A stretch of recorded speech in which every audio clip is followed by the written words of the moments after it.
I don't wanna grow up, I'm a curious kid. The world has 100 questions I can play with. So I'll open my arms and eyes and wonder every day till the day I die. No one really knows why gravity exists. I'm very happy to be here. The first time I heard of Wonderfest is when Matt got the prize for his book. And we celebrated the lab and we were really happy about it. So I'm here this evening to help you fall asleep. I'm going to bore you with facts until you all sleep. I'm kidding. I'm actually going to talk about sleep loss. And then at the end, a little bit about sleep. And the reason that I want to talk about sleep loss is that, unfortunately, it's becoming more and more prevalent in our society. I want to show you the sleep patterns of average Americans in the 40s. What you see here is the number of people kind of based on how many hours of sleep they had at night.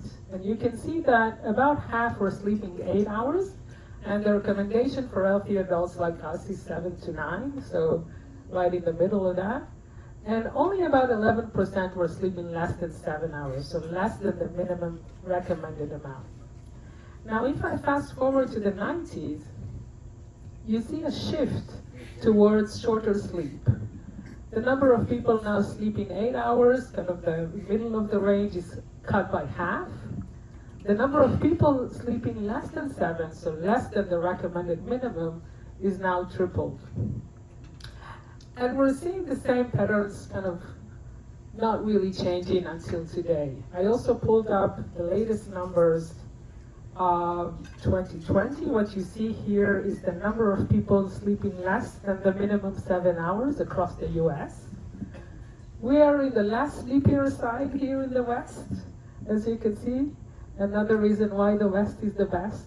Look at the East Coast there, very sleep deprived. But overall, 30 to 40% of all Americans are not getting the minimum recommended 7 hours of sleep. And it's not just the objective duration of sleep that is missing. If you ask individuals, do you feel like you're getting enough sleep during the work week? 57% of Americans say that they don't. So the majority of Americans during their work week feel that they're not getting the sleep that they need.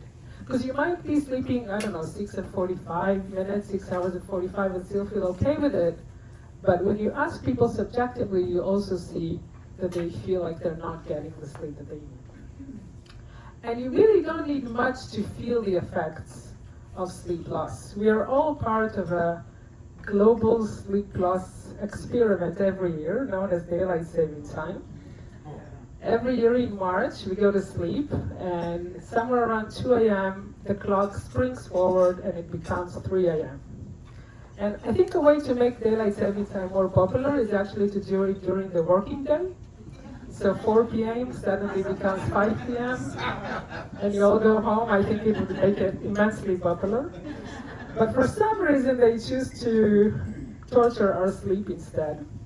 So a lot of studies have looked at what if that lost hour of sleep doing to human performance. And I want to show you a few studies. One of them looked at the number of car accidents in Canada. And what you see here, because we are switching always at the night between Saturday and Sunday, so they're looking at the effects on the Monday right after. And you can see an increase in the number of car accidents the Monday after the switch versus the Monday before. And when we gain an hour of sleep in the fall, you see the opposite pattern. And a recent study also replicated this in the US, so that was in Canada, this is in the US. You see the number of fatal car crashes here on the y-axis and the different months over here. And what you see is that there is a peak. Whenever we switch to daylight saving time, it used to be it's earlier in March now, it used to be later in March, in 1996 to 2006, and still you see those peaks. There are significantly more fatal car crashes on what we call it Sleepy Monday. And we also see effects on people's health. There is an increase in the number of heart attacks on Monday right after the switch, a 24% increase, and an opposite effect in when we gain an hour of sleep. So even changes in physiology are very sensitive to that 1 hour of lost sleep. And I think part of the reason why it's so dramatic is because we're already on the minimum, and anything beyond that pushes us towards detrimental effects. When I got interested in sleep loss, this is kind of the studies that were out there. Performance at work, memory, heart attacks, things like that. And I was really interested to know how sleep loss affects how we feel. Our sense of belonging, or our sense of self, our happiness. And a sleep survey in 2011 actually asked people, more than 1,000 Americans, what do they feel is impacted if they don't get enough sleep? And what people mentioned is a variety of things that we all do every day, basically. Everyone mentioned a decrease in their mood, so that was the number one. Then schoolwork and work, because this was done in adults from 16 onwards. Family life, social life, and intimate relations. So you can see a variety of domains that are affected by not getting enough sleep, subjectively by what people are reporting. And I want to show you 3 examples of how we try to look at what sleep loss is doing to these different domains. The first one is schoolwork. Lots of interesting studies in recent years looking at the effects of sleep loss on school. And this is one of the first ones from New England. They went to a boarding school, and they looked at the students across an entire year. The first semester, they just asked the students, how often did you feel sleepy during schoolwork activities? So you can see here, majority of students reported that they were often sleepy during schoolwork, during sports, and during social events. The second semester, they persuaded, somehow miraculously, the school to start 30 minutes later. And that gave the students an extra 45 minutes of sleep. And then they did the same survey again. And you see a significant reduction. Still, they were pretty tired, I think. But a significant reduction in how sleepy they were. And ever since, there are many more studies like this. Every time we allow students, especially teenagers, to gain extra sleep, there is a significant improvement. I see you nodding.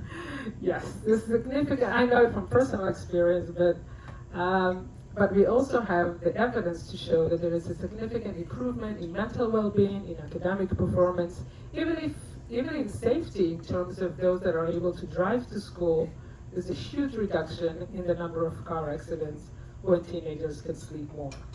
So studies like these have led to this wonderful bill that passed in 2020, and in 2022 it came into effect that high school would not start earlier than 8:30, middle school no earlier than 8. And there is no change in elementary school because teenagers have a change in their chronotype, in their desire to fall asleep later and wake up later, that we see it in physiology as well. It's not just a matter of a statement or rebellion. There is a change in the biological clock that pushes them to sleep later. So that's why the bill addresses that. Elementary school kids would just wake up early either way. The second domain I want to show you has to do with family life. And these are also studies that just came out in the last kind of decade or so, I would say, when we're looking at the effects of sleep loss on our relationship with others, and here with our significant others. So these are colleagues of mine from Berkeley, and what they did is track more than 70 couples in long-term relationships for 2 weeks, and they had every night they would complete, every morning, they would complete a sleep log, and they were told to report how they slept, their sleep quality, and things like that, and then also about the quality of their relationship with their partner. Did they have any conflict? How did it go? And what they found is that if one of the partners had poor sleep, there would be less positive reactions toward each other. there's less empathy, and there was more conflict. And in another wave of the study, they actually brought these couples to the lab and asked them to discuss a very emotional topic in their life. So for instance, if it was me and Nir, my partner, it would be, should we live in Berkeley or should we live somewhere else, like New York? I vote for Berkeley, he votes for New York. And then we would talk about it, and it's an emotional topic, and they were able to code how nice partners are to each other. Did they use any positive words? Did they understand each other? And you see that even if one of them had poor sleep the night before, they had significantly less chance of resolving the conflict or even talking about the conflict in a civil way.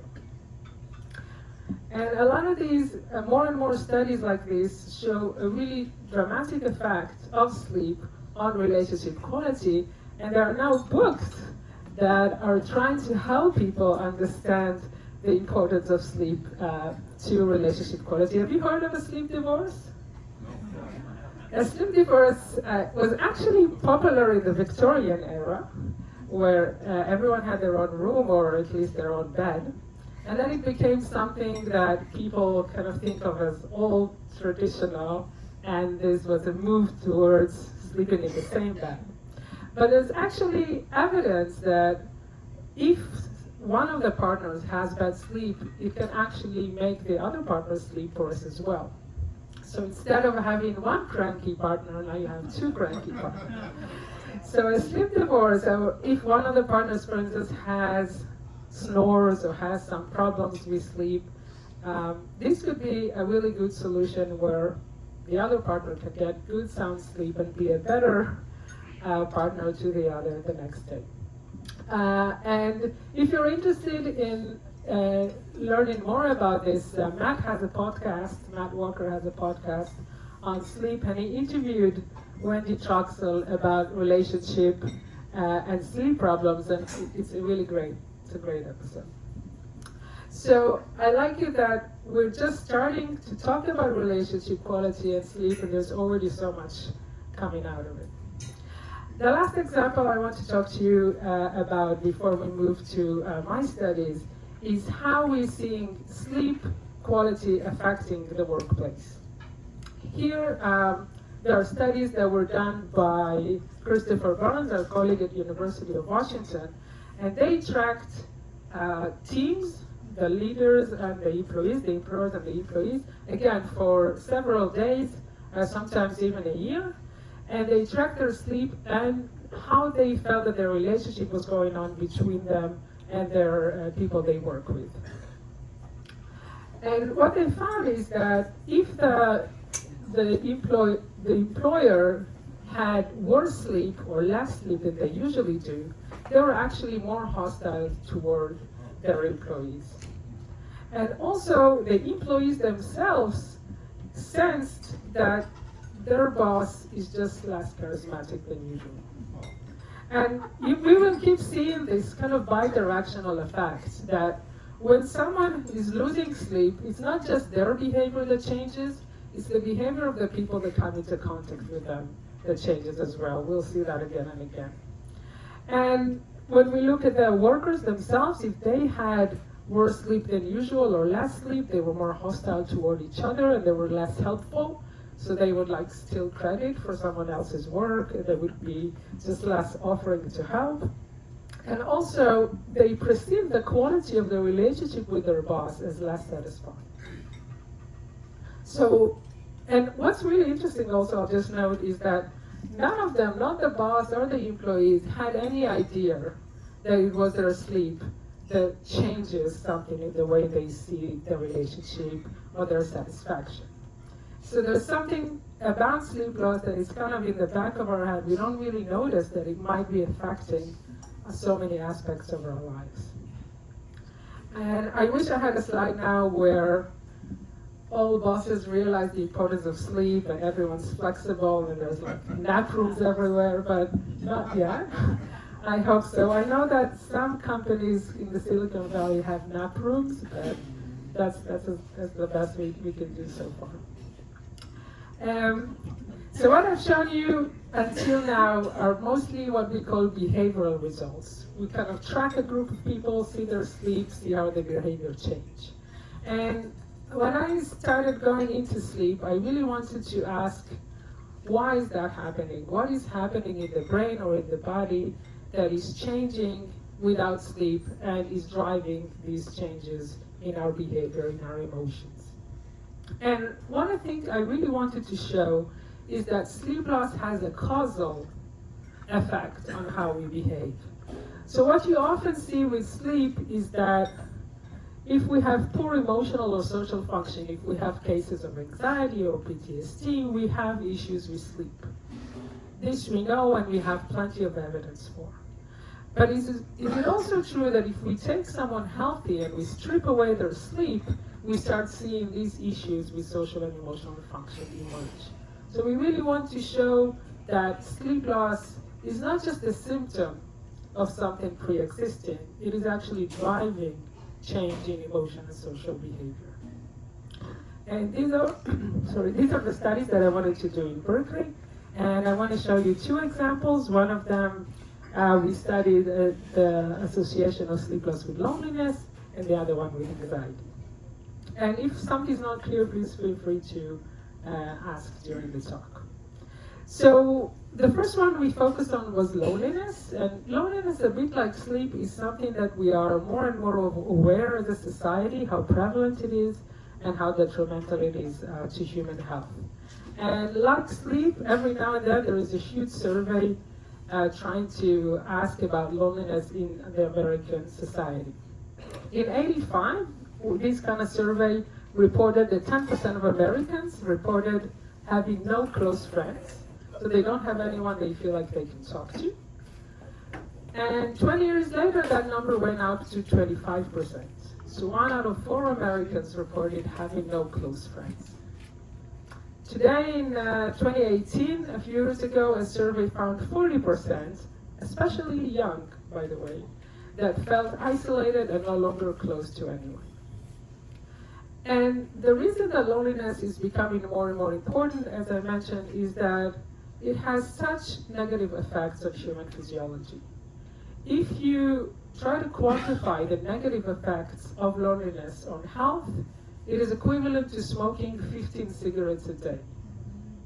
So it tells you a little bit about how human physiology craves connection and needs others to be there in terms of a feeling of someone that you can trust. Loneliness is not about how many people are actually around you, it's about how connected you feel towards them.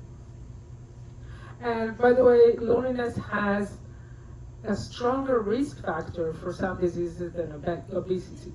So it is something that health organizations and scientists are more and more interested in. And one of the things that they realized when they started looking at lonely individuals is that they have trouble sleeping. They report trouble falling asleep and staying asleep. And this interesting connection between loneliness and sleep we can also see in other animals. If you take a fly and you separate it from its group, it spends a lot of time awake, hardly any time asleep, and you start seeing the same negative effects of sleep deprivation. It's almost like if we want them to be sleep deprived, we just have to pluck them out of their group and they would stay awake. We also see it in ants. Ants typically live for a few months or up to years, depending on the type. But this particular type lives for 2 months, and if you separate it from the group, it only lives for 6 days. It basically dies of exhaustion. It just stays awake, kind of looking for its friends all the time. We also see it in mice. When you isolate a mouse, and it's really interesting because a lot of the studies on mice are actually done with them alone in a cage, and it's not typically how they sleep. They sleep in groups.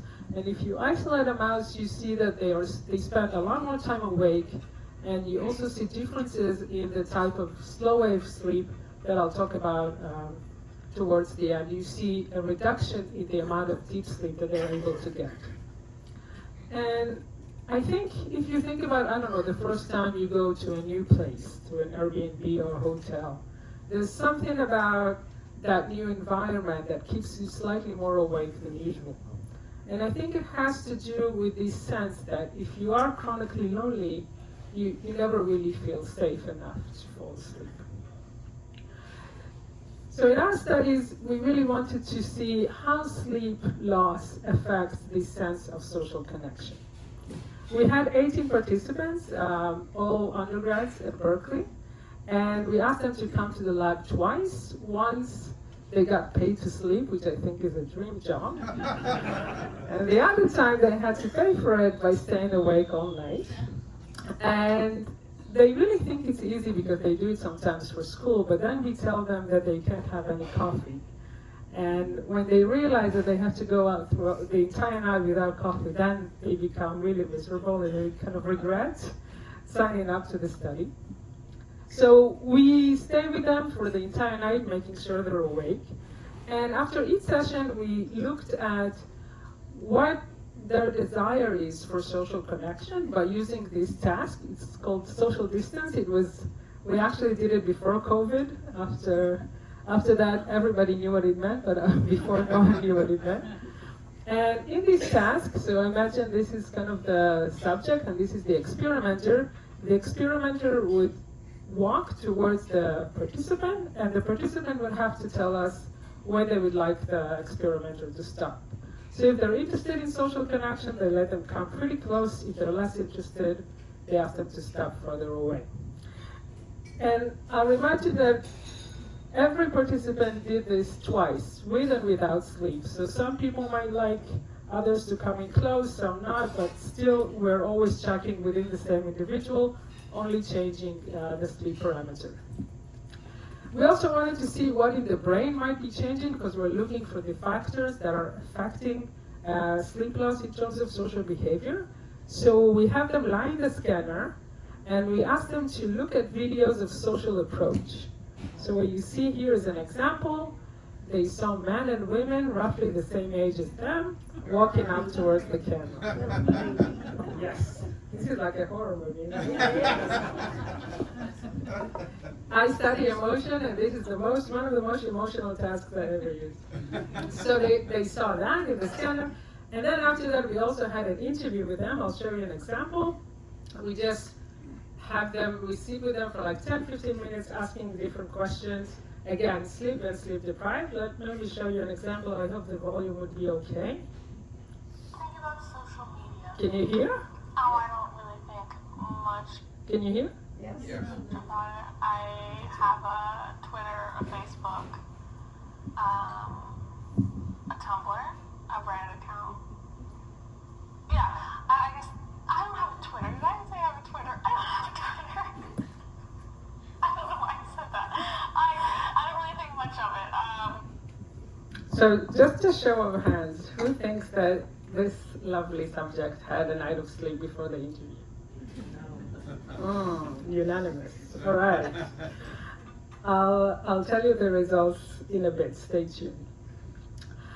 We also had an online study, in addition to the one I just showed you now, where we had people tell us how they slept and also how socially connected and lonely they feel the next day.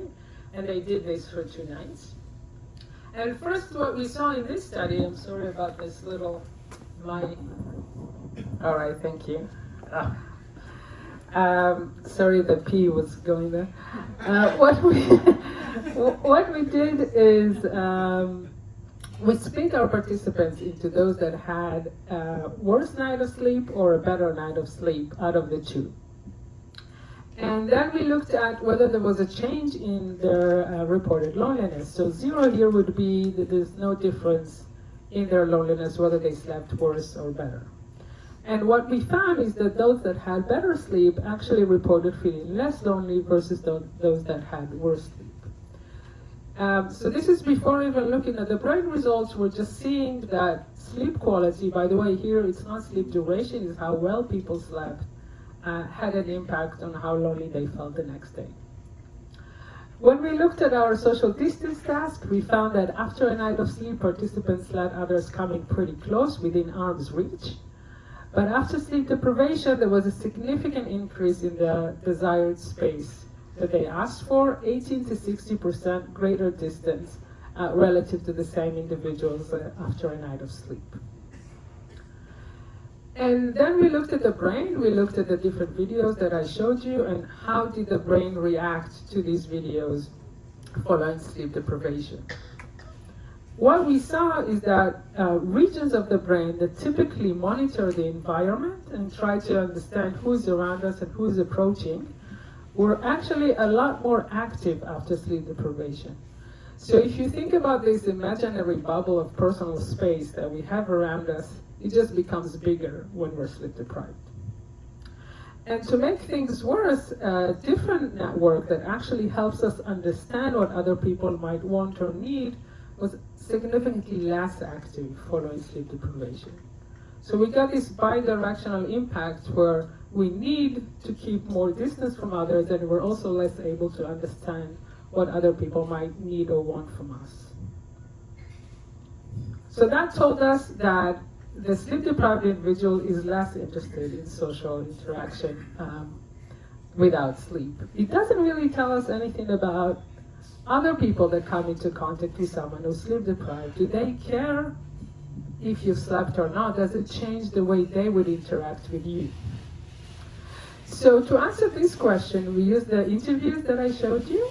We put them online. We had interviews from all the participants in their sleep condition, their sleep-deprived condition. And we asked more than 1,000 online judges to look at the videos and tell us what they think about the individual they saw. Would they approve a Facebook request? Would they go out to coffee with them? Would they collaborate with them? And we didn't mention the word sleep anywhere, so they didn't know that some of the videos were taken after no sleep. Oh, sorry about here. So it says here, would you like to collaborate with this individual? So 50% here on this graph would mean that sleep had no effect. And what we found is that if the video they were watching was by an individual who had slept, they significantly wanted the collaboration more relative to someone who was sleep deprived. And then we also asked the opposite question. Out of the videos you saw, who would you least want to collaborate with? And here you're seeing the mirror image. So sleep-deprived individuals were chosen as the least favorite. So next time you have a job interview, remember this graph, because you really want to be over here and definitely not over here. We also asked them what they think about the individuals they saw, and they mentioned that they thought of them as lonelier, and also that they're less interested to socially interact with them. So overall, sleep deprivation also affected how people perceive others when it comes to social interaction. The thing that surprised me most about this study, because I kind of anticipated sleep to do this, sleep loss, is that we asked the raters themselves, how did this video make you feel? How did you feel after watching the video? And after watching a sleep-deprived video, they actually felt lonelier themselves. So we call this infectious loneliness, and we think that there's something about our ability to perceive that sleep loss that also changes the way we feel. So now we have an answer to an age-old question. All the lonely people, where do they all come from? So now we know. Patient 0 was sleep deprived, and it all went downhill from there. So in this study, basically what we saw is both sides of the social interaction are actually affected by lack of sleep. And you can imagine that sleep loss can really start off a cycle of social isolation, because the sleep-deprived individual is less interested in social interaction, but even if they do reach out, they might get this cold shoulder or might get less enthusiastic responses than they would want. Oh, sorry. Okay, so now the reply, the answer to the quiz. This is the second video of the participants you saw before. I hope you can hear it. What do you think about space exploration as a search for extraterrestrial intelligence? What do I think about space exploration and the search for extraterrestrial lives. Oh yeah, no, I for sure think a lot about that constantly. I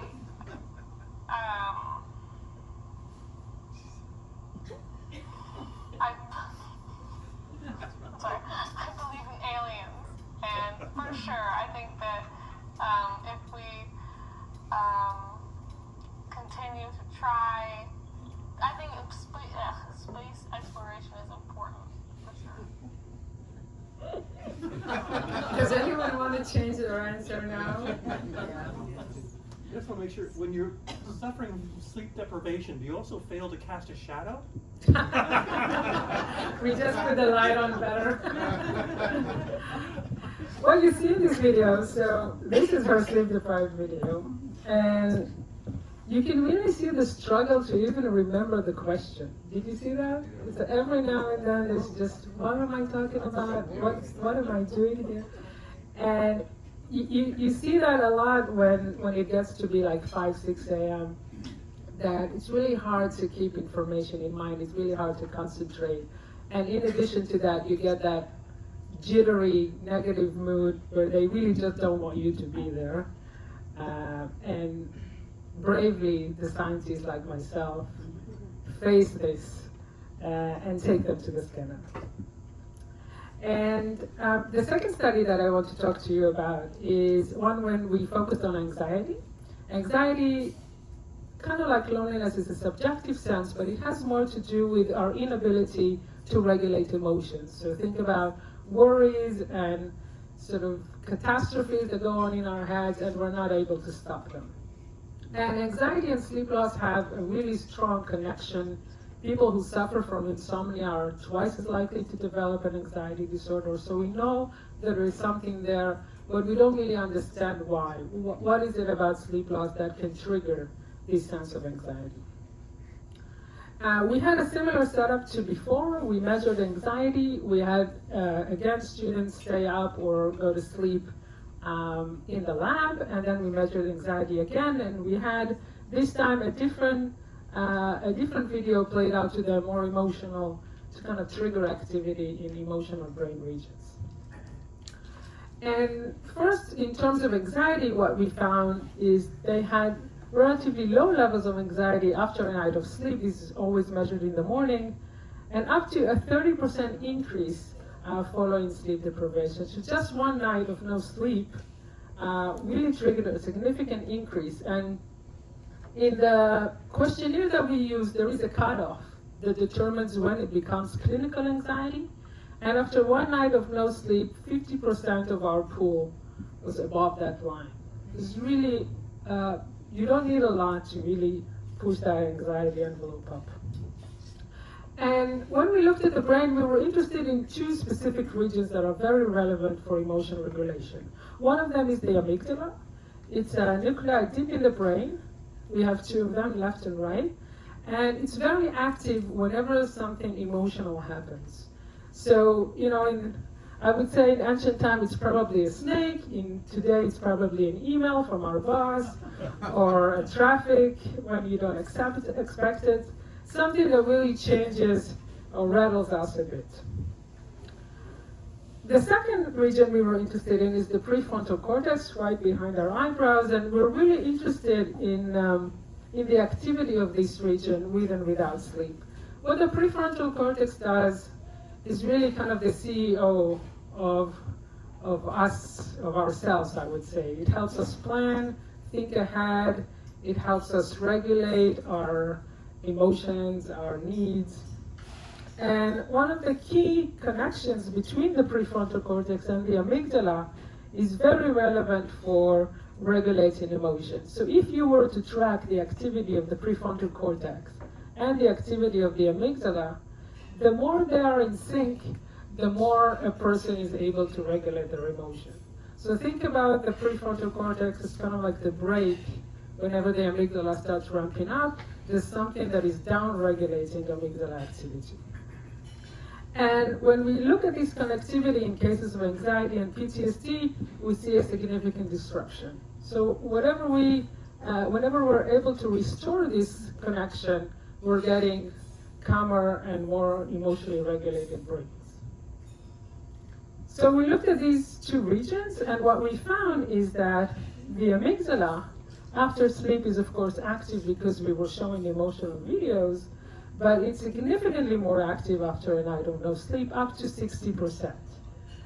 Our lab in Berkeley was the first one to show this effect. It has been replicated many, many times since. So for the same emotional videos, for the same emotional trigger, if you're sleep deprived, you're just going to get a significantly greater emotional reaction from the brain. In the prefrontal cortex, however, we're seeing exactly the opposite. It's more active after a night of sleep, and there was hardly any activity in the study that we looked at following one night of sleep deprivation. So we're not seeing this ability to regulate amygdala activity. So the activity of the prefrontal cortex was down, but also when we looked at the connectivity, like I told you, the coupled oscillation between what's happening in the brain and what's happening in the amygdala, we also see a reduction. So we're losing that break on our amygdala activity. I want to show you this kind of schematic notion of what I think is happening in terms of emotional regulation and the brain. Let's say you had sufficient sleep, you're getting this email that you have a deadline to give a talk tomorrow, and you're really stressed about it, your amygdala is responding, I'm never going to be able to make this, I have to cancel things, oh my God, oh my God, oh my God. And then, luckily, you have your prefrontal cortex helping you, you know, it's going to be okay, let's do this, let's move this, we're going to make it, and you feel slightly better about this whole ordeal. So this is a good, intact emotional regulation mechanism. If you don't get enough sleep, you get the same email, suddenly you are catastrophizing a lot more right at the get-go of what might be going wrong and how you're going to make it, and then you don't have any breaks coming in to help you regulate your emotions, and now you feel a lot worse about what you're going to do. So we're seeing two effects of sleep loss on emotional regulation. We're seeing this increase here in reactivity, how we respond to the emotional challenge, and we're also seeing this breakdown in emotion regulation. So this is one side of the question we were interested in. What happens to the brain without sleep? Why is it that lack of sleep triggers anxiety? And we can reply that it has to do with this breakdown of our ability to regulate emotions. But then we were interested in how sleep is making it better. What is it about sleep, when we do get it, that helps us stay calm? So here we focused on the sleep part that I told you. So we're not interested in the sleep deprivation anymore, just analyzing the sleep data of our participants. And we were asking a very basic question. Out of the different sleep stages, remember they slept in the lab, we had electrodes on them, we knew exactly how they slept, how much time they spent in each stage. And we were interested to know which of these stages would tell us how calm or anxious our participant would be in the morning. So just a brief recap, when we fall asleep, we go into stages of light sleep, 1 and 2, we call them the drowsy and light. We spend actually almost half of the night in these light stages. The minute we go to sleep, our heart rate goes down, blood pressure goes down, brain activity starts slowing down. But it's really when we get into deep sleep that we see changes in how the brain is oscillating, in the rhythm of the brain. This is the slowest your brain would be across the entire 24-hour cycle. So for instance, now we're awake, our brain is kind of humming at 15 to 30 pulses a second. When we go to deep sleep, that goes into 1 or 2. It goes very, very slow. I'll show you an example of these slow waves in a bit. After deep sleep, it's really interesting, we go into REM sleep, rapid eye movement sleep, which is almost the exact opposite. If I was to measure your brain activity during REM sleep, and I had no idea where you are, what is your situation, are you lying down or standing up, I wouldn't even know if you're asleep, because the brain is so active during REM sleep none of those slow wave activities. The brain is back to 15, 20 hertz pulses per second.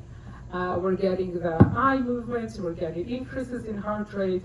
So basically, other than the fact that we're lying in bed, we're very much awake. And we kind of cycle through these almost like a roller coaster, I like to think. So this is called a hypnogram, a sleep graph. Everything in red is when the individual is in REM sleep. And when we are down here, we're in the stages of deep sleep. And you can see that the beginning of the night, it's mostly deep sleep and a little bit of REM. Towards the morning, it's mostly REM sleep and hardly any deep sleep. But luckily for us, both REM and deep sleep are stages that are hard to wake someone from. So we're able to stay asleep for most of the night, even though deep sleep is mostly at the beginning. So we did this analysis. What is it about the different sleep stages that told us how anxious or calm our participants would be? And what we found is that the amount of time they spent in deep sleep actually told us that the more deep sleep they had, the calmer they would be, the less anxious they were in the morning. And it wasn't just the time that they spent in deep sleep, it was also the electrical quality. So these are the slow waves I told you about, the 1 to 2 very slow oscillation the brain goes into during deep sleep. And the more of those that they had, the less anxious they felt the next day. So there's something about deep sleep that really helps reset our emotion regulation mechanism. And indeed, we found that the more of those slow waves, the more the prefrontal cortex was active the next morning. So we are re-engaging those mechanisms of emotion regulation, the more deep sleep we're able to get. So if we go back to the schematics here, this waking up of the prefrontal cortex is related to our slow wave activity. What about the amygdala? Is there anything about sleep that helps us reset the amygdala? So here I want to tell you, and this is the last study I'll talk about, from our colleagues in the Netherlands. They did this brilliant study. They had 29 participants again. You can do anything to undergrad, so we have really good studies in universities thanks to that. They had participants come in and get scanned in the evening and in the morning, and they slept in between. While they were in the scanner, they had them listen to themselves sing karaoke. And they didn't know they were recorded, so they really sang their heart out. I have an example here. I hope it works. Let's see.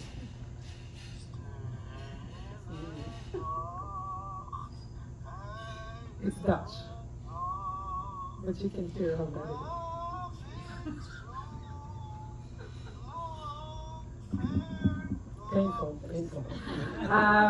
So imagine listening to that in the scanner. You already feel your amygdala burning. So indeed, when they looked at that brain activity, they saw a great amygdala response when people were listening. They also asked people how you feel about it. They felt shameful, they felt frustrated, all sorts of negative feelings. And then they went to sleep, and in the morning they played the same clip again. And this time the amygdala was not as responsive. And people also felt less ashamed, they were more okay with it. And then they asked, what is it about their sleep that helped kind of mediate that reduction? And what they found is this time it was REM sleep. The more they spent in REM sleep, the more good quality REM sleep, there were less arousals during REM sleep, the more they saw this reduction in the amygdala response. So if we go back to our schematics, we can see how the beautiful dynamics of this REM and deep sleep play out throughout the night really helps bring back both the constitutes of emotion regulation that we need, the prefrontal cortex and the amygdala, and of course the connectivity between them. So a rested night of sleep helps us take control of challenging emotional experiences. So hopefully what I've shown you is there is a bidirectional and robust connection between emotional and social function and the quality of our sleep. We see it whenever we have problems with emotional function, and we have problems with sleep, but we also see it that if we have problems with sleep, we have problems emerging with emotional and social function. Sleep affects how we feel about ourselves, our mood, our desire to be around other people. It affects how we feel about others, and we more and more see that it also affects how others feel about us. So you may have heard suggestions to keep calm and go to sleep. I would say go to sleep, and that would keep you calm. Thank you very much, and I'm happy to take questions.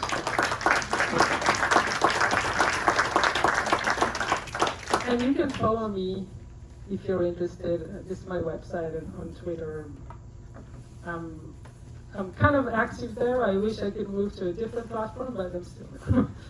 Yes. Yes, I have a question for people who suffer PTSD episodes in sleep.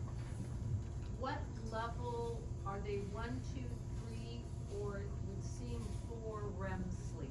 And they have episodes and they come up out of it. Is it level 4? Is it REM sleep? So if they have nightmares, that would typically be in REM sleep. Okay. But if you just look at their sleep across the entire night, whether they have nightmares or not, you see a significant reduction in the amount of slow wave. So they suffer in terms of their deep sleep as well. Their sleep is a lot shallower. And you also see, in terms of brain activity, less connectivity between the regions, the amygdala and the prefrontal cortex. So the slow waves, the REM, and the connectivity between them. Yeah. I think it was your second slide. It was a map of the United States, and in there I noticed, I think Colorado had the best numbers, and I wonder if there's been any looking into why that is. There's actually It's a great state. It's a great state. I think just being near the Rockies, you already feel so much better.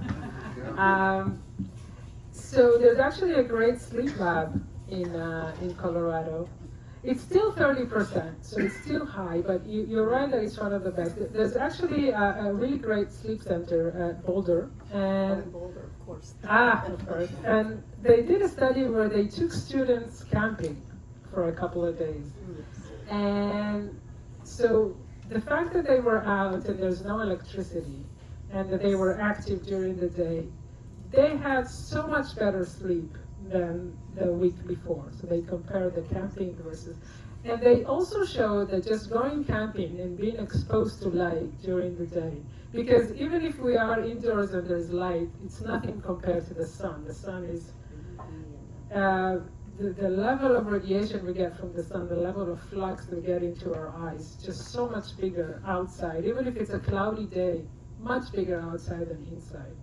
So that level of light, the level of activity, the fact that there were no distractions to go to sleep when they were tired, really shifted their biological clock. So suddenly the melatonin that helps us fall asleep started rising earlier.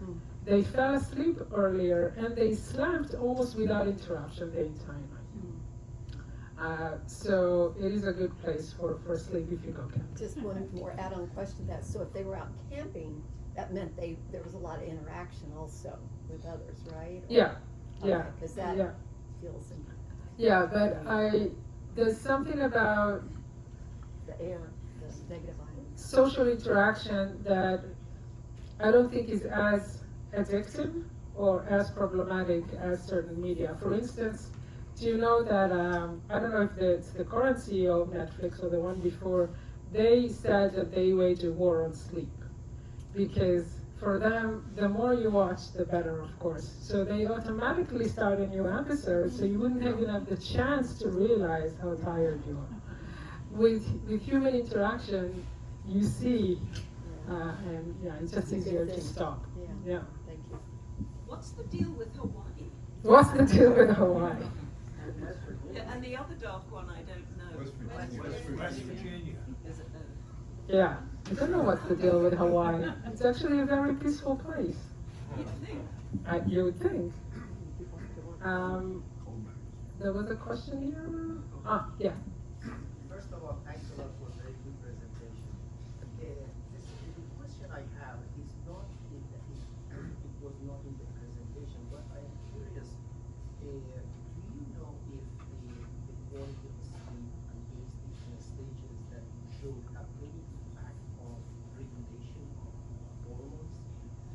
whether the different sleep stages have anything to do with regulation of hormones. Sleep and the different stages that we went through have any impact on the hormone regulation? Hormone regulation. Yes. Yeah, that's the question? Yeah. Yeah. We know that growth hormone, for instance, is mostly released during the beginning of the night, so during the deep sleep stages. There are different neurotransmitters in the brain that are active at different stages. For instance, dopamine, serotonin, epinephrine, they are all quite low during deep sleep and completely almost shut down during REM. And there are certain neurotransmitters that would be more active during REM than during other stages. So we do see changes in chemical activity in the brain, and we do see changes in hormonal profile in the body as well. Yeah. Yeah. That's why different stages, if you can do, so we do complete sleep deprivation, we just don't let them sleep at all, but there are studies that would only take away sleep at the beginning of the night, so mostly take away deep sleep, and there are studies that would mostly take away sleep at the edge of the night, so mostly affecting REM sleep, and you do see different effects of losing each one of them. Yeah. I don't understand why people have such a problem with daylight savings time when most of them have probably gotten on airplanes and traveled east and west. Yes, well, you can choose if you travel east and west. Daylight saving time is actually imposed, but you're right. I mean, you can. The thing with daylight saving time that's a bit different, I actually wrote about it in my blog, is we are trying to fool ourselves in terms of what time it is relative to the sun. The biological clock always listens to the sun. So for instance, imagine that the sun right above you is noon, right? If we have daylight saving time, then when you look above you, it's not noon, it's 11, right? But your body still reads it as noon. So you keep being jet lagged all across the time you have daylight saving time. If you go to New York, after a while you adapt because the biological clock and the sun would be aligned at some point. During daylight saving time, they're never aligned until we go back to the winter clock. So that's the issue. And we see, and we don't have enough studies on this, but the ones that track, let's say, cortisol. So cortisol is also something that is released towards the morning. So you see that the cortisol release actually keeps listening to the sun and not to the daylight saving time. So your sleep quality, especially if you're kind of sensitive to these changes, might not be the same as long as you're on daylight saving time. In jet lag, after a few days, depending how far you went, you would be okay again. So that's one of the differences. Yeah. What's the relation between sleep deprivation and short-term memory? Short-term memory is actually one of the first things to get affected by lack of sleep. Concentration, short-term memory, the ability to learn. And you also see that you can have sleep loss before you start learning, and you're already at a disadvantage. So your brain is already less ready to learn new facts. So even just the ability to absorb before you even try to memorize anything is affected by lack of sleep. But even if I teach you something but I don't let you sleep on it, I already see that you would forget a lot more without sleep. Is the loss temporary or is it is it permanent? In other words, if you get adequate sleep later, does the memory come back? There is a time critical period in terms of consolidating the memory. So if you have learned something and you went to sleep, you will always remember it better than if you learned it and you didn't go to sleep. But if the other case that I mentioned, that I'm trying to teach you something new, and I didn't let you sleep, and I taught you something new, and then I let you sleep, and I teach you something new, then you're back to normal. So your ability to absorb new information after sleep would be the same. But if you didn't have the time to consolidate that information after, then you're not getting some of the benefits of sleep. By the way, there is an interesting study that also looked at how many antibodies the body would make after a vaccine with and without sleep.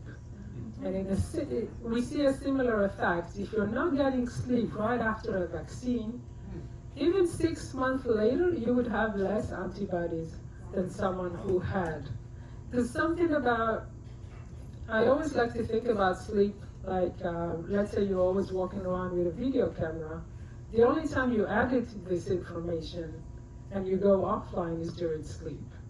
So you take this vaccine or you take this new information, the body immediately wants to learn something from it the night right after. If we don't give it that sleep, then our ability to learn or to make conclusions based on the vaccine, for instance, is impaired. I'm just gonna wait. For the 1942, I guess the sleep was more regular among the population. Is there any intuition as why that might have been the case versus now? I mean, could there be any sampling bias? I mean, like farmers or sample size? Scrolling. Lots of things. But Yeah. is there any like, especially maybe ethnicity bias or something like that, or it's just So one of the things that we know is the introduction of technology, especially technology that goes into the bedroom. So if you have a TV, or now that we all have phones, that is something that can be disruptive to getting enough sleep and also getting good quality sleep, depending on what it is you're watching right before bed. Also commute, I know that is becoming longer and is taking people's ability to get sufficient sleep. And what's interesting, or I don't know, I don't really understand why it's happening, but instead of us having more free time because we have technology to help us, we actually have less free time. So the notion that technology is here to serve us, I'm not sure it's working. I think we're serving it. It's more about anxiety and coffee consume as well. Yeah, caffeine also is definitely one of the, if not the most popular drug in the Western world right now. Yeah. So a lot of these studies are done on college students primarily, and I think there's a whole field in terms of older people because, first of all, our sleep, we very rarely sleep 8 hours straight through. It's usually broken up in chunks. So where is the REM and where is the deep sleep and where are all these other things? And I suspect that like the rise in anxiety, some of these other factors may also have to do, and the lack of sleep with the aging population is a factor as well. And I would really love to know how we can get the benefits of sleep when there is this difficulty of sleeping through the night, or having to get up a couple of times a night. Is there a way to try to get that benefit, especially for the amygdala and the frontal cortex? Yeah, actually, we are running in Berkeley. If any one of you is over 65 and interested to be part of a sleep study, we have a long-running sleep study where we track individuals, we bring them to the lab, we use fMRI scanners, and we look at activity. And we have really great sleepers in our cohort. So one of the studies I'm working on now is a replication of what we found with anxiety, but with older adults. And we found exactly the same association with slow waves. So here, I'll show you the result of the slow wave activity that I was talking about. And we find that in older adults as well, the more deep sleep that they have, and the more of those slow waves that they have during deep sleep, this one, the less anxious they felt. So the same association as well. And I have to mention that even if sleep is broken down into chunks, the ability to restart a cycle is always there. So even if here there is a wake up, you go again from light down into REM sleep. So even if sleep is broken, as long as you don't have a deadline to wake up to it and your time in bed is limited, you can always restart the cycle and go into REM and go into deep sleep. And this is what we're seeing. A lot of the time, older adults would add a nap to supplement for some of the lost sleep. And we see that during naps, you can also you usually don't get into REM, because that also has to do with biological clock, which is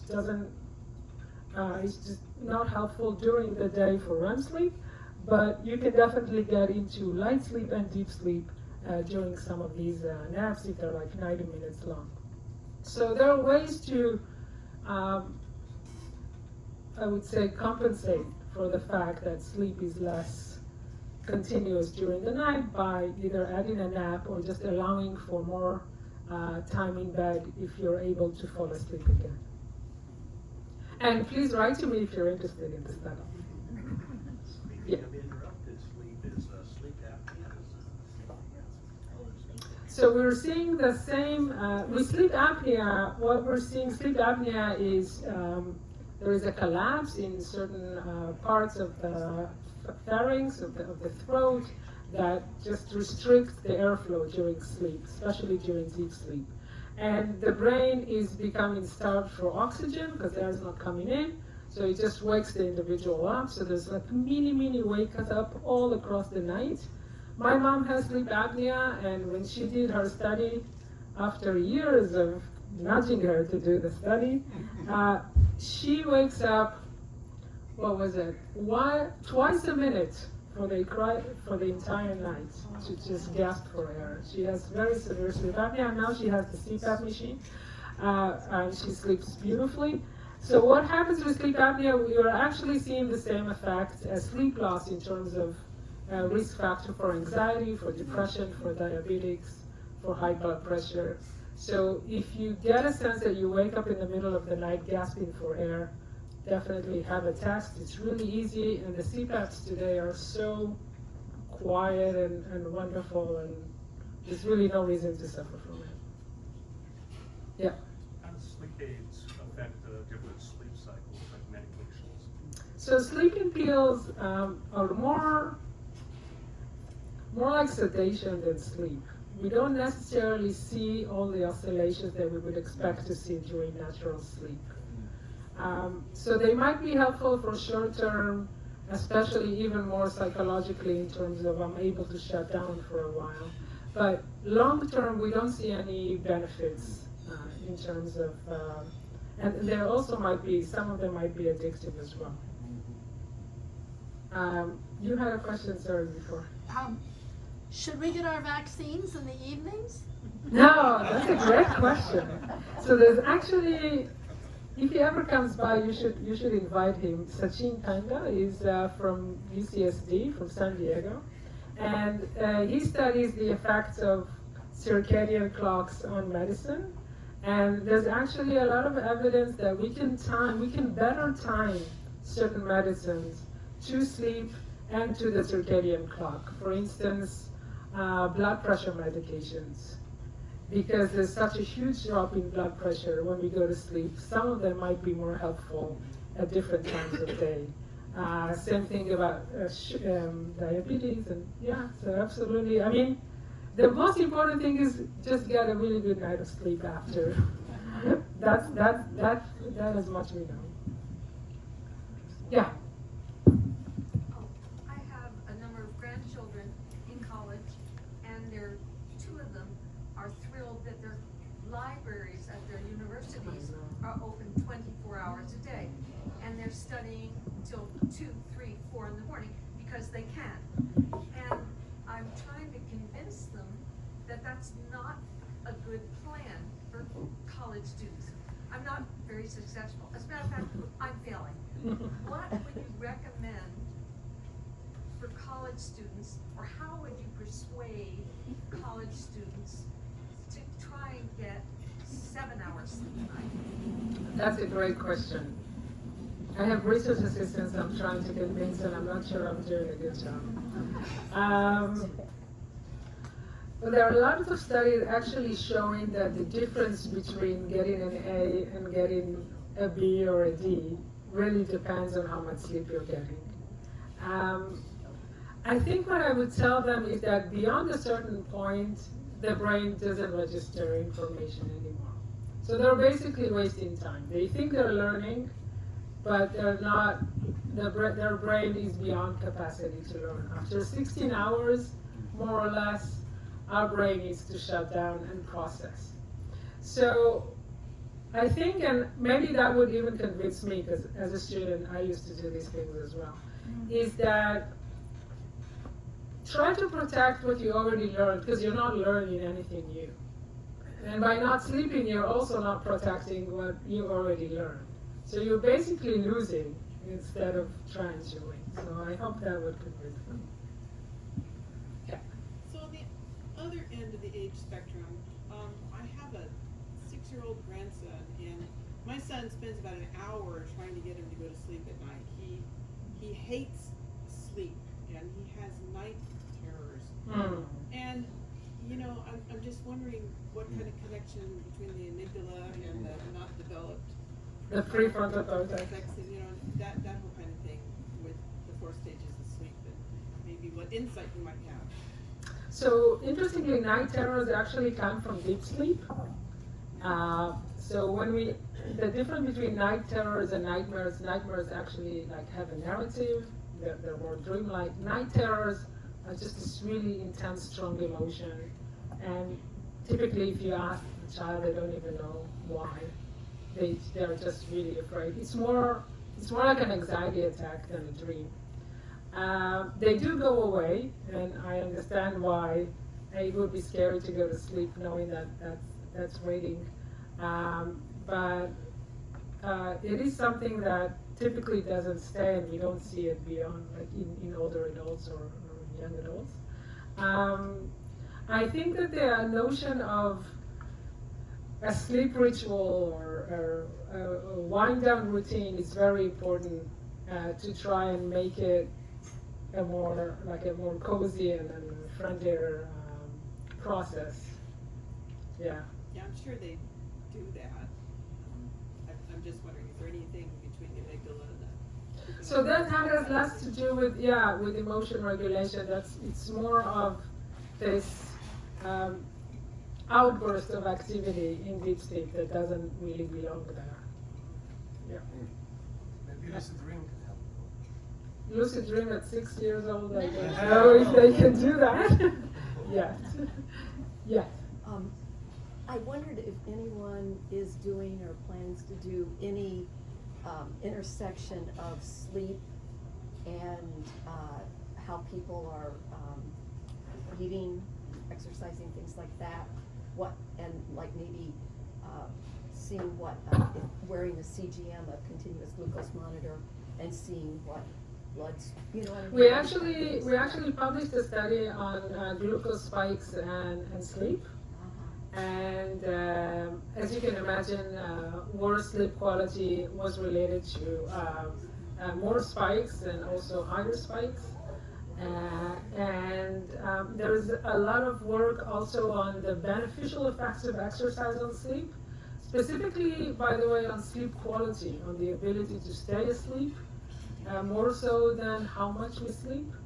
And I think that sleep scientists, including myself, we talk a lot about sleep duration, but when you get to a certain age and you do recognize the importance of sleep, it is sleep quality that is mostly concerning to people, and it's actually harder to get better than sleep duration. When we're young and there is a bed there, we'll just sleep, and it's really easy, and at a certain age it's not really easy, so anything that helps consolidate sleep continuity and sleep quality is wonderful, and exercise is one of them. And it doesn't have to be high intensity even, as long as it's regular. There's beneficial effects on waking up in the middle of the night. Yep. So I remember in college, a few of my classmates did the 20-minute nap thing, where they have 20-minute naps during the day, and I've heard it like you stay up most of the day, and you have 20-minute naps. And so I'm curious, like physiologically, does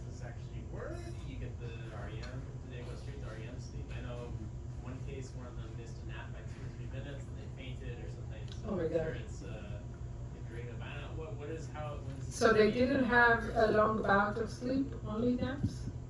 It's like only, my heard it's only naps, or I guess maybe I'm curious like what the studies of these, so or maybe just college students in general who get routinely. Yeah.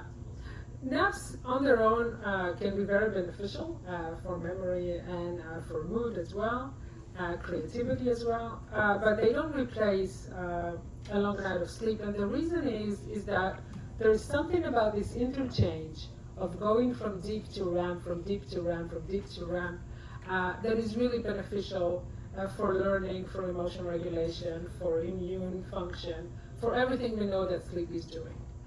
So if you only take naps, you kind of take snapshots here and there, but you don't get that crosstalk. One of the theories about sleep and the way sleep aids memory, for instance, and learning, is that we use deep sleep to really consolidate information, to register what we learn, and then we use REM sleep to take this information and embed it into the associative networks that we have. Oh, wow. So we're all constantly shifting information from deep in the brain into the cortex. So during deep sleep, there is, imagine these slow waves here. Every now and then, when you look at the EEG of a brain asleep, on top of these slow waves, you would see this little burst of activity here, here, here. It's called a spindle. And we see these when people are asleep, either in light sleep or in deep sleep. And what we see is that the more of these spindles and slow waves that arise, the more people would remember what I taught them before they went to sleep. So the memory would be better. Even if you just count the number of spindles in children, their intelligence would be higher. So we think that the brain is transferring information from deep in the brain into the cortex for long-term storage. And then what we know is happening during REM, and perhaps integrated in dreams, we don't really know yet, is that we take that information and we try to think, where does that fit in our general knowledge of the world? And then we either dream about it or we just kind of put it in different boxes in our brain. So we think that that back and forth between REM and non-REM that we have during the cycles of sleep is actually very relevant for sleep's function. So that's why we need one bout of consolidated sleep as we have in adulthood. Yeah. Have you looked into the connection between dementia and poor sleep, and if so, if that's true, how long would you have to experience poor sleep for you to start feeling symptoms of dementia? So actually, this is the reason why we're doing the long-term study. We want to look at the impact of lack of sleep or disrupted sleep on the accumulation of Alzheimer's proteins and dementia overall.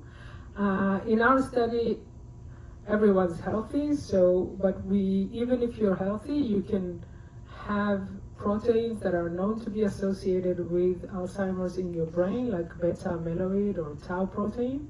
And we have brain scanners that can quantify the level of these proteins in your brain.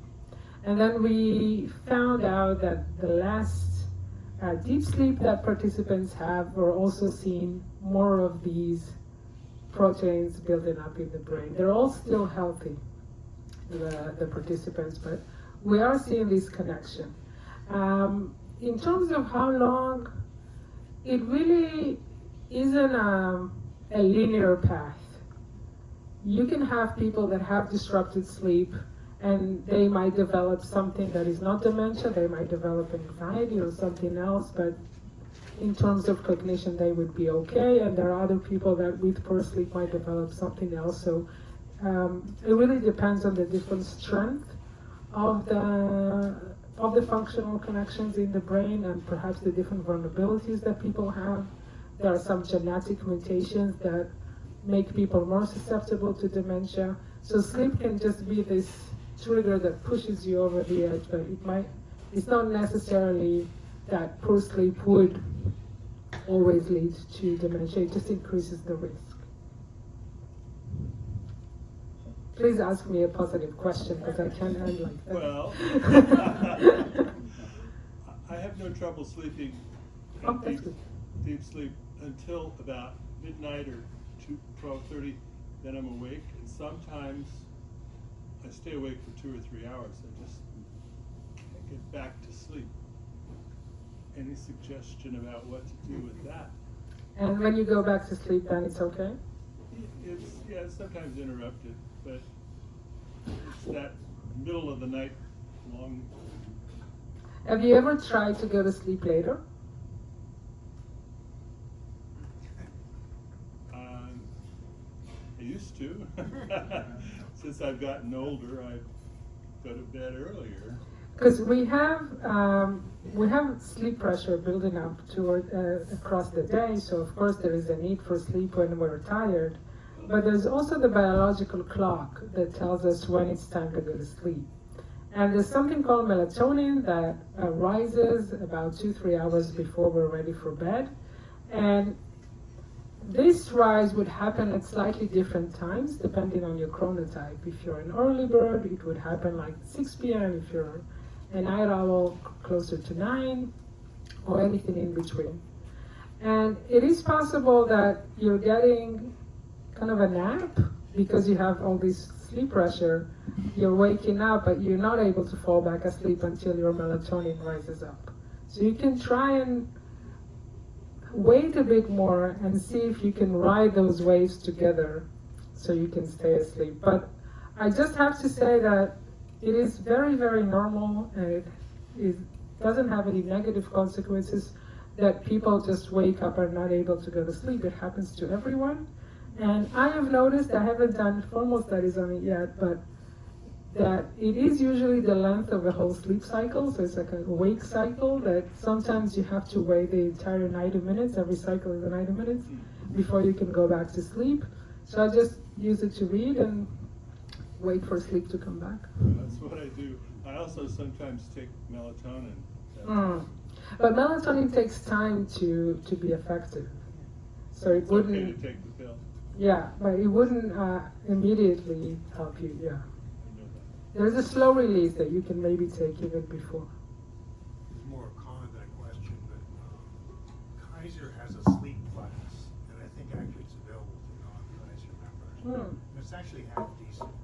There's 4 sessions, 2 hours apiece. Unfortunately, it's once a week. It's at 5:30.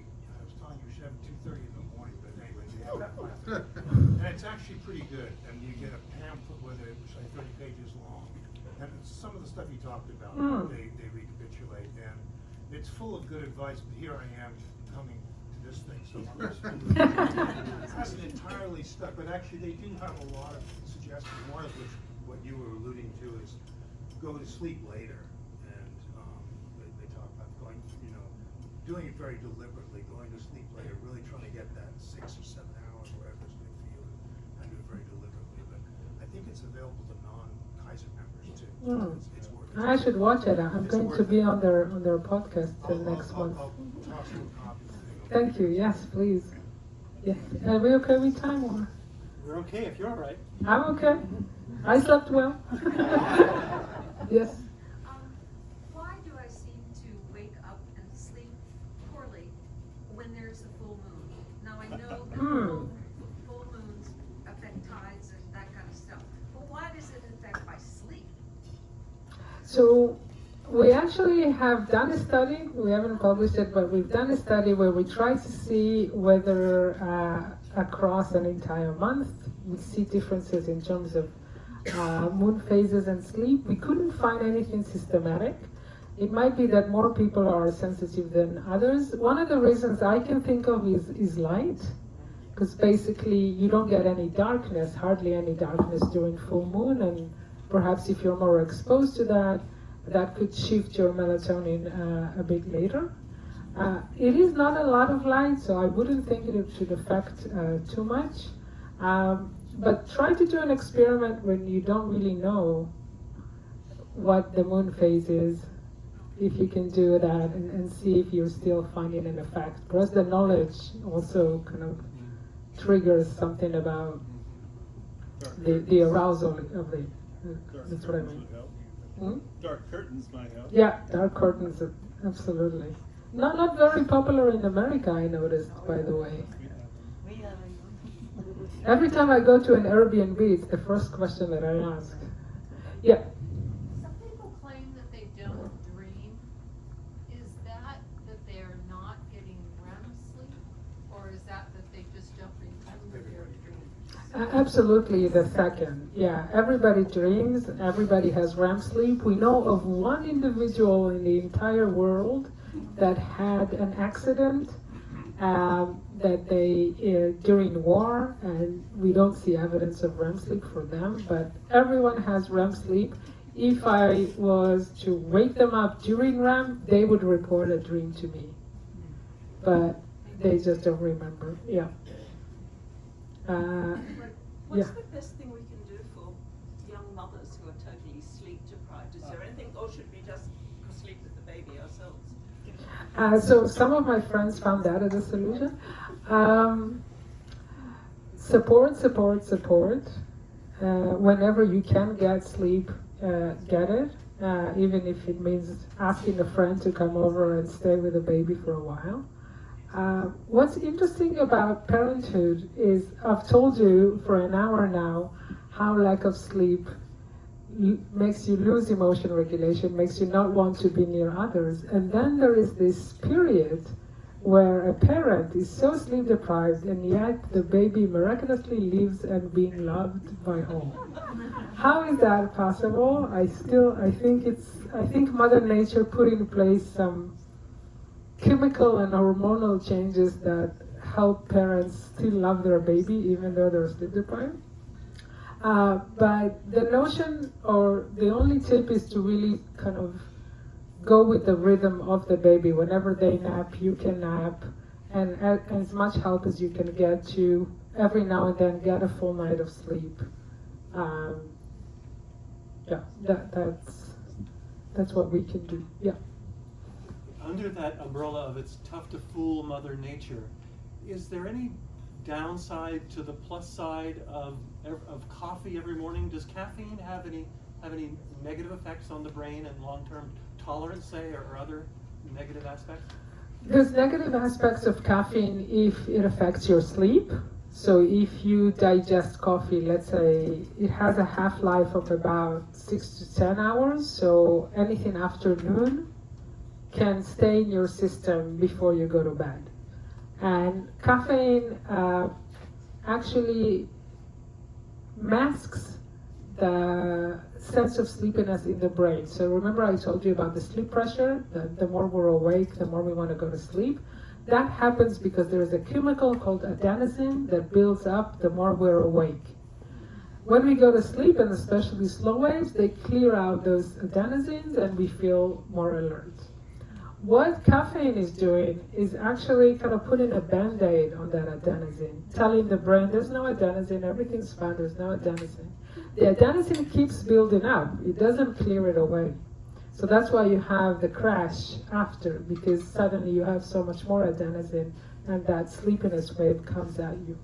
So if you need coffee strategically to not feel sleepy, you can use it, but if you use it closer to bed, it'll definitely interrupt your ability to fall asleep and stay asleep.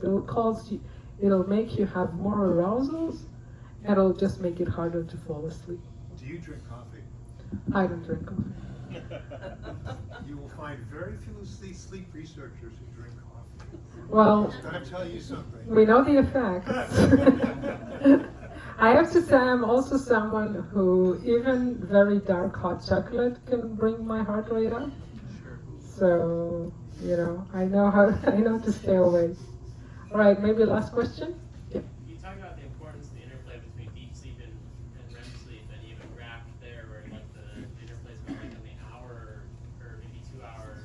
Yeah, 90 minutes. I'm curious, what's the variance across the population? Are there individuals where this is much shorter? And so The cycle? They're the professional athletes or people who do well in school they do really well with much less sleep than, say, the rest of the population. So is it perhaps their transition between deep sleep and REM sleep is much quicker?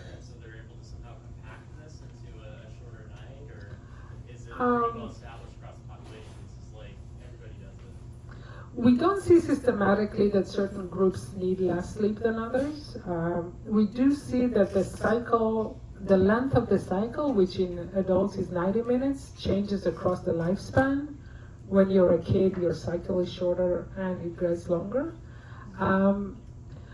We do find that if you're sleep deprived, let's say you were in one of my studies and then you go home and sleep, your light sleep would be shorter. You would have more deep sleep for the first night, but that would cause you to have less REM sleep. Then the second night, you would have less deep sleep and more REM sleep. So the brain is kind of tackling each shortage on different time scales. And the other thing is that you would see is these slow waves would be so much more powerful and taller because your brain is, the whole neuronal population is going in and out at the same time. So the more tired you are, the more we would see that these slow waves are becoming bigger, meaning that more and more neurons are sleeping together and waking up together. So one of the ways to actually get sleep to be deeper is to be slightly sleep deprived. But you don't want to do that constantly because light sleep, we call it light sleep, has a lot of those spindles that I mentioned that helps transfer memories from deep in the brain to the cortex. So each one of these sleep stages is actually very critical to get the full benefits of sleep. So when you try to mess around and kind of pick and choose, you're always missing a certain function. All right. Thank you. Thank you very much for coming. I really appreciate it. And now, how about a final round of applause for Dr. Ben-Simon. Thank you, Eti.